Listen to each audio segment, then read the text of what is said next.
They say friendship and loyalty are cornerstones of a good life. But sometimes life throws you a curveball that makes you question everything you thought you stood for.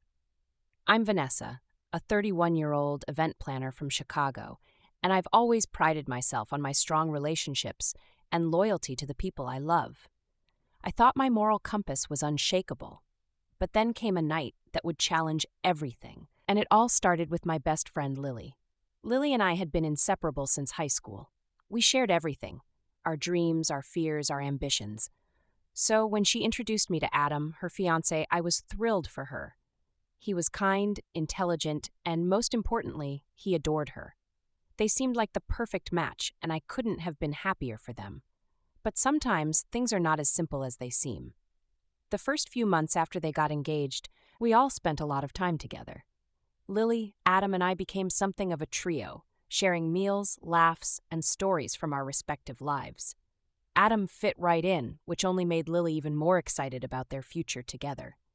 I'd often catch her glancing at him with such adoration, and it made my heart swell with happiness for her. She was truly in love. But as their wedding date approached, Lily started getting increasingly busy with her work, taking on more hours and sometimes traveling out of town for projects.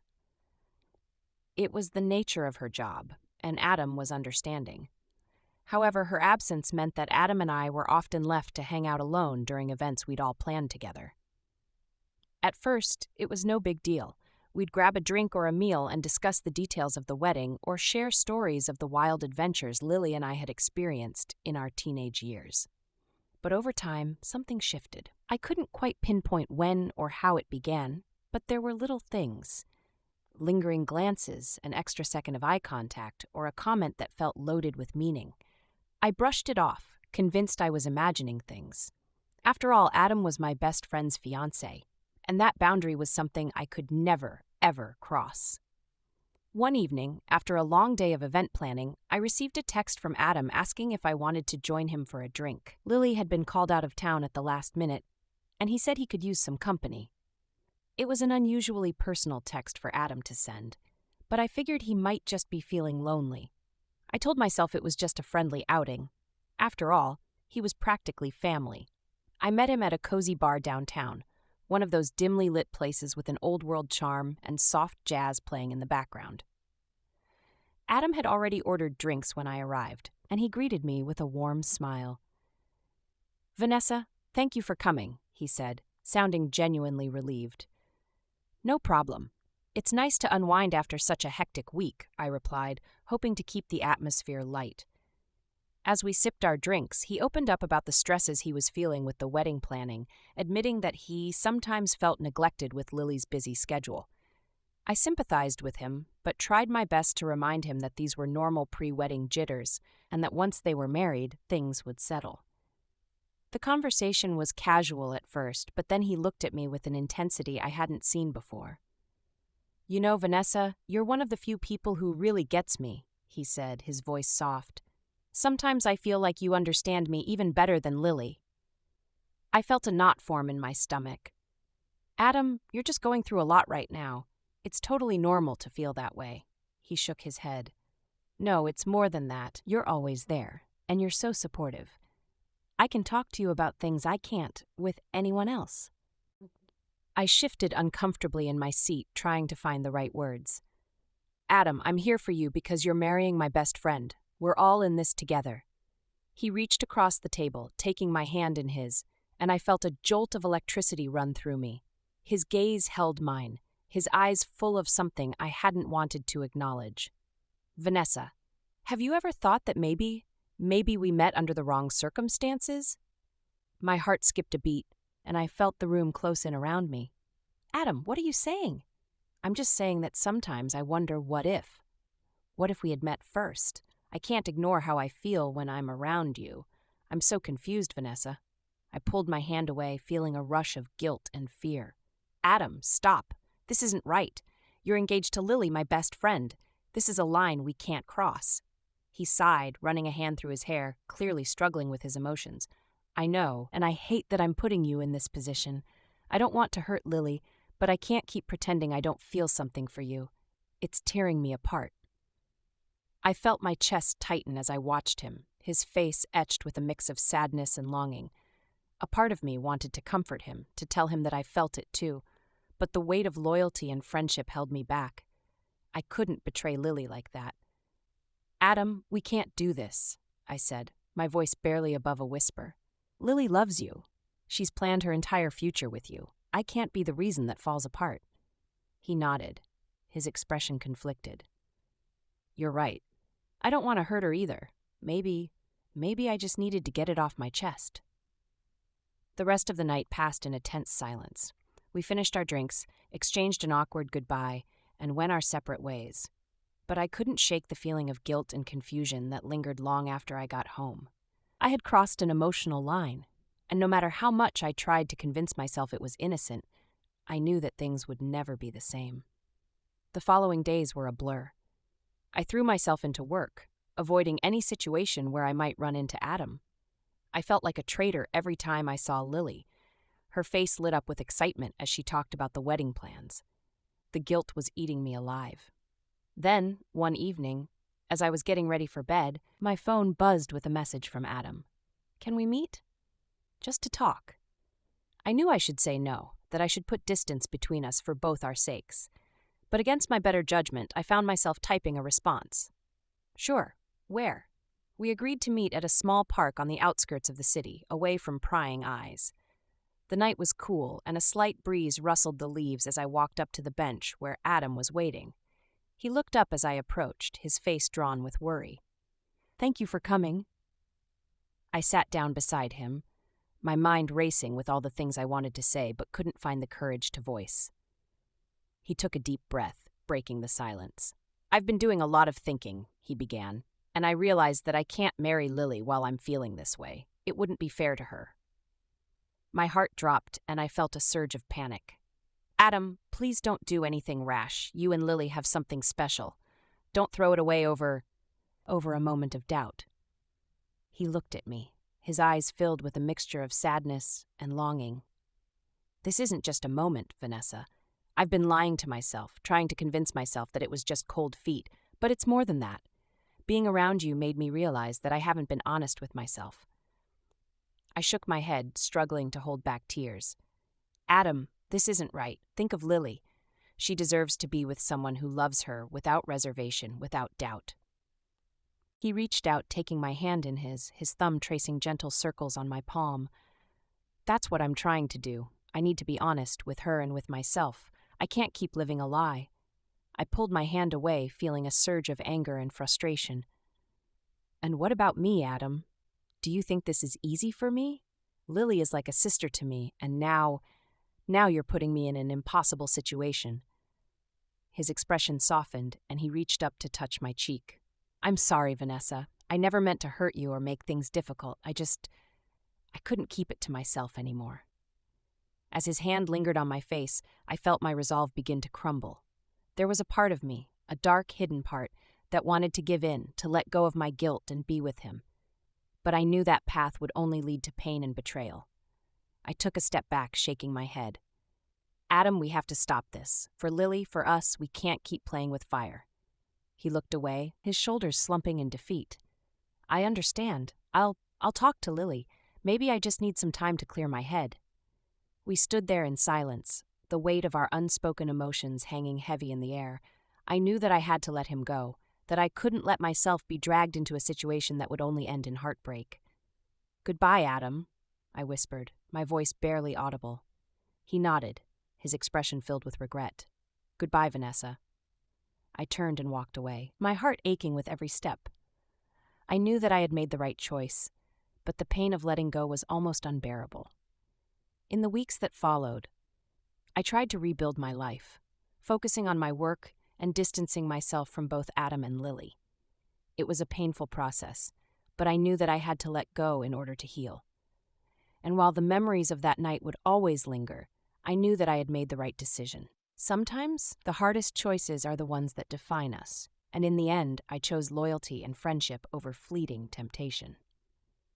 Over the next few months, I poured everything into work, trying to drown out the emotional turmoil Adam's confession had stirred up. I also found myself pulling away from Lily, unsure of how to look her in the eye without feeling a pang of guilt. Every time she reached out, eager to share updates about the wedding, I found a reason to excuse myself or keep our conversations short. She noticed, of course. Lily had always been perceptive. One day while we were out for lunch, she finally confronted me about it. "Vanessa, what's going on? I feel like you're a million miles away," she said, her voice full of concern. "I miss you and, well, you've been acting so different lately." I looked at her, taking in the familiar warmth in her eyes, and guilt washed over me again. I knew I owed her honesty, but I couldn't bring myself to tell her everything. "It's nothing, Lily, just a lot going on with work," I lied, forcing a smile. "You know how things get." But her expression remained skeptical. "Vanessa, you're like a sister to me. You'd tell me if something was wrong, right?" I nodded, swallowing back the emotions that threatened to spill over. "Of course, Lily, I'm always here for you." As the wedding day grew closer, I thought about whether I should confide in her about what had happened between Adam and me, but in the end, I decided against it. I knew it would only hurt her, and I couldn't bear the thought of shattering her happiness, especially now. Adam, too, had been keeping his distance. I'd heard from mutual friends that he was busy with work, preoccupied with the last-minute details of the wedding, but I knew the truth. We were both struggling to cope with the aftermath of that night. Finally, the day of the wedding arrived. I stood by Lily's side as her maid of honor, helping her with the final touches on her dress, fluffing the veil, and offering reassurances as the nervous excitement overwhelmed her. "You look beautiful, Lily," I whispered, genuinely moved by her joy. And she did. She looked radiant, the picture of happiness and love. She gave me a tight hug, her eyes brimming with tears. "Thank you, Vanessa, for everything. I couldn't have done this without you." I choked back my own tears, forcing a smile. I wouldn't miss it for the world. As the ceremony began, I took my place, watching as she walked down the aisle toward Adam, her face glowing with happiness. The love and admiration in her eyes were unmistakable, and as I glanced over at Adam, I saw him staring back at her with the same intensity. For a brief moment, our eyes met, and I felt a surge of conflicting emotions. Regret, relief, and the lingering ache of something left unspoken. But I knew in that moment that I had made the right decision. Whatever Adam and I had shared, it was over, and he was now committing himself to the woman he truly loved. After the ceremony, as the guests mingled and celebrated, I found myself standing alone by the garden, taking in the beautiful, bittersweet atmosphere. The weight on my chest had begun to lift, replaced by a sense of closure. And as I watched Lily and Adam dancing, laughing together in each other's arms, I realized something important. Life was about the choices we made, the lines we drew, and the sacrifices we were willing to make for the people we loved. In the end, I had chosen loyalty over fleeting passion, and while it had hurt, it was a decision I could live with. As I left the wedding that night, I felt a newfound sense of peace. I was ready to move on, to let go of the what-ifs and maybes, and focus on building a future filled with authenticity and integrity. Sometimes, that's the hardest lesson of all, to walk away, knowing that it's the right thing to do, even if it breaks your heart in the process. And as I took one last look at Lily and Adam, surrounded by family and friends, I whispered a silent goodbye to the past, finally ready to embrace the new beginning that awaited me. After a few days, life settled back into its usual rhythm, though I still felt a tinge of sadness whenever I thought back to the wedding. I had tried to keep busy, throwing myself into work, reconnecting with old friends, and pushing forward. But the distance from Lily felt like a void I couldn't fill, and it lingered in my heart. One evening, as I was unwinding after a long day, I received an unexpected knock on my door. To my shock, it was Lily, standing there with a look of raw vulnerability I hadn't seen before. She stepped inside without waiting for an invitation, her gaze sharp and almost accusatory. "Vanessa," she began, closing the door behind her, "I need to talk to you." I swallowed, feeling my stomach drop. "Of course, Lily. What's going on?" Her eyes, usually warm and full of trust, now held something darker. "I know, Vanessa. I know about you and Adam." The words hit me like a punch. I felt my heart race, my mind scrambling to process what she was saying. "Lily, I don't," she interrupted, holding up a hand to stop me. "Just don't lie to me. I need to hear the truth, from you." Realizing there was no point in hiding anymore, I took a deep breath, feeling the weight of my guilt settle on my shoulders. Lily, I'm sorry. It was a mistake. I didn't want to hurt you, I swear. It just happened. She crossed her arms, looking away as she tried to maintain her composure. I'm not here to scream at you or make you feel worse, Vanessa. I'm here because I needed to see you, face to face, and tell you that I've known for months. Her confession left me stunned. You've known? She nodded, her expression unreadable. Adam and I have had our own struggles, and when I started to notice the way he looked at you, I had my suspicions. I just never wanted to admit them. But Vanessa, he told me everything before the wedding. My mind was racing. Then why? Why did you still go through with it? Why didn't you say anything? Lily took a long, steadying breath, and when she looked at me, there was a hint of resolve in her gaze. Because, Vanessa, I made my choice. I chose to go through with the wedding because Adam and I have built a life together, and I believed in fighting for what we have. But that doesn't mean I can just forget about this. I wanted to give you the chance to be honest with me, and you didn't. Her words cut deep, a painful reminder of the line I had crossed. As the silence settled between us, she shook her head, her voice softening. I don't know if I can ever fully forgive you, Vanessa, but I came here because I needed closure and to make sure you understand the consequences of your choices. You've lost me as a friend, and that's something we can't undo. Without waiting for my response, she turned and walked out, leaving me alone with the crushing weight of her words. I stood there in stunned silence, the reality of what I'd lost settling in. The pain was sharp and the regret even sharper. I had made my choices, and now I had to live with them. In the end, I learned that some betrayals can't be undone, and some losses are permanent. And as much as I wished I could turn back time, I knew I could only move forward, carrying the lesson with me.